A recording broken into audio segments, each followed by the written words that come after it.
our success, right? So what's Right. it take to be successful?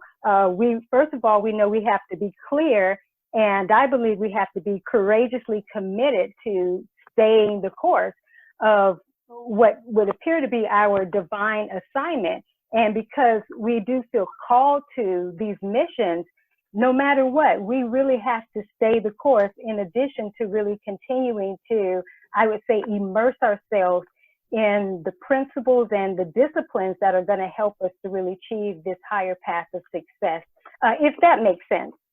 No, it makes a lot of sense. I think, when we can live in that light and do those things, well, I think first off, if we limit ourselves, we limit ourselves. You're So, right.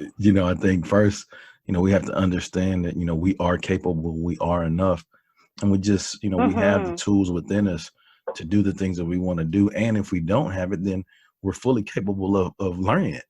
Right? You're absolutely right. You're absolutely right. And that's where that commitment comes in, is that, no matter what we achieve, we have to understand we are always continuously called to level up and to educate ourselves.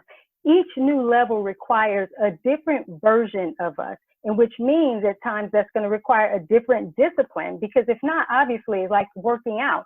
You can work out and lift weights and have the right regimen, but sometimes you got to change that up. You have to cross train. Otherwise, you'll kind of plateau.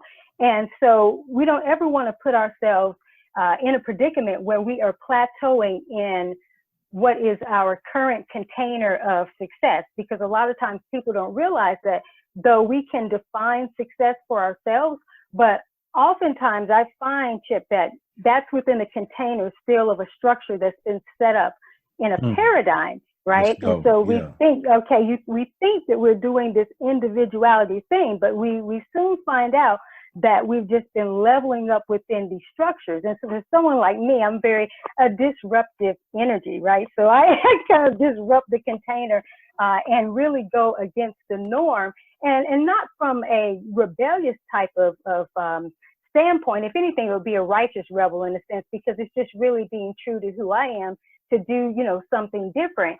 And, something you and I talked about really in our conversation when we were just connecting was about being able to look at our current or our previous version of ourselves and the success that we've achieved up to a point, and then stepping into a space where this next version that's coming forth, or the emerging version, I want to call it, we start to see ourselves kind of as rookies and amateurs compared to, what's emerging.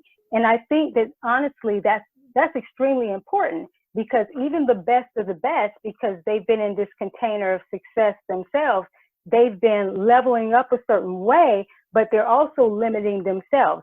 When they limit themselves, then guess what? The individuals and the masses that they're pouring out to come under this limitation energy too. So it's important that no matter how successful we seem or what we've achieved, we need to kind of have that duality at some point to say, okay, but there's another version of what wants to come forth that will make this current version that I think looks so great and is great, make it look like it's an amateur or a rookie. I mean, that's really what we're here to demonstrate at this time.